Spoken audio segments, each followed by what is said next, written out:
বিএনপির যুগ্ম মহাসচিব শহীদ উদ্দিন চৌধুরী অ্যানি বলেছেন, দেশে ফ্যাসিবাদী সিস্টেম শেষ হয়ে গেছে। বাংলাদেশের মাটিতে যেন এই ফ্যাসিবাদ আর না আসে সে শপথ নিয়ে মাঠে নেমেছে। আমরা জাতীয় ঐক্যমত্যের ভিত্তিতে দেশ চালাতে চাই। যারা ফ্যাসিবাদের বিরুদ্ধে লড়াই, সংগ্রাম ও যুগপৎ আন্দোলন করেছে সবাইকে নিয়ে সরকার গঠন করতে চাই।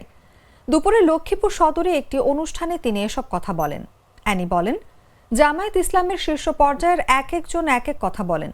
কথাগুলো নিজেদের রাজনৈতিক অবস্থান থেকে আরো সুদৃঢ় করার জন্য বলেন, কিন্তু প্রকৃতপক্ষে আমরা সবাই ফ্যাসিবাদের বিরুদ্ধে লড়াই করেছি।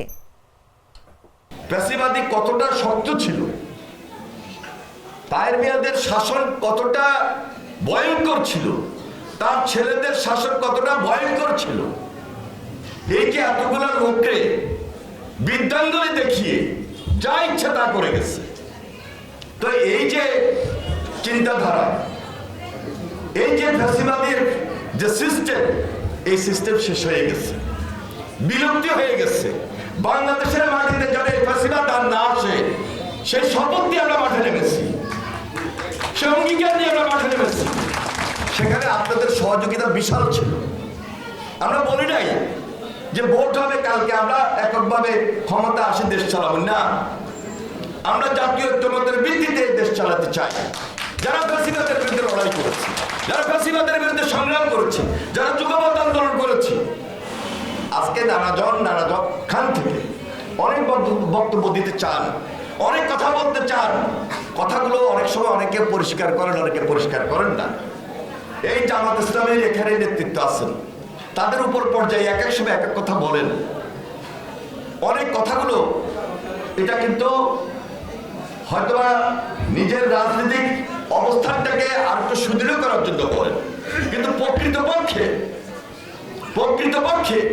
আমরা সবাই কিন্তু ফ্যাসিবাদের বিরুদ্ধে লড়াই করছি। গুমের শিকার হয়েছে, খুনের শিকার হয়েছে, অত্যাচার হয়েছে, নির্যাতন হয়েছে, জেলে ছিল, একসঙ্গে ছিলাম। এই যে ওনাদের ডাক্তার শফিকুল্লাহ সাহেব একসঙ্গে জেলে ছিলাম, একসঙ্গে অত্যাচারিত হয়েছে, একসঙ্গে নির্যাতিত হয়েছি, পাশে ছিলাম, একসঙ্গে নামাজ পড়েছি। কিন্তু বাইরে হওয়ার পর এখন যদি এক একজনের কথা এক এক দ্বারা আসে, তাহলে ফ্যাসিবাদ সুযোগ পেয়ে যায়। এই জন্য ফ্যাসিবাদ যেন কোনো সুযোগ না পায়, ঐক্যের মধ্যে কোনো ফাটল না দাঁড়াতে পারে, সেই দিকে জামাত ইসলামের যেমন দায়িত্ব আছে, আমাদেরও দায়িত্ব আছে।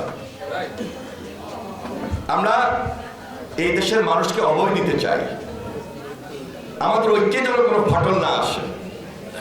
আপনার আদর্শ ভিত্তিক আপনারা রাজনীতি করবেন, আমার আদর্শ ভিত্তিক আমি রাজনীতি করব, কিন্তু ফ্যাসিবাদকে আনার জন্য রাজনীতি করা যাবে না। কর্তৃত্ববাদকে আবার কর্তৃত্ব করার সুযোগ দেওয়া যাবে না। এই চিন্তা চেতনা থেকে বাংলাদেশের মানুষের পাশে দাঁড়ানোর জন্য তারেক রহমান বারবার যে বক্তব্যগুলো দিচ্ছেন, সাধারণ মানুষ শুনে যে তারেক রহমান প্রতিদিন কি বলছে।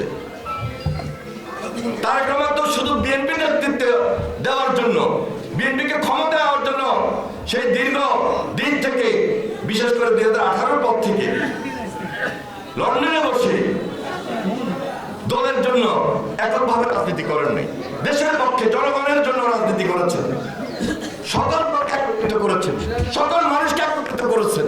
এই জন্য আমরা বলি তারেক রহমান ফর বাংলাদেশ।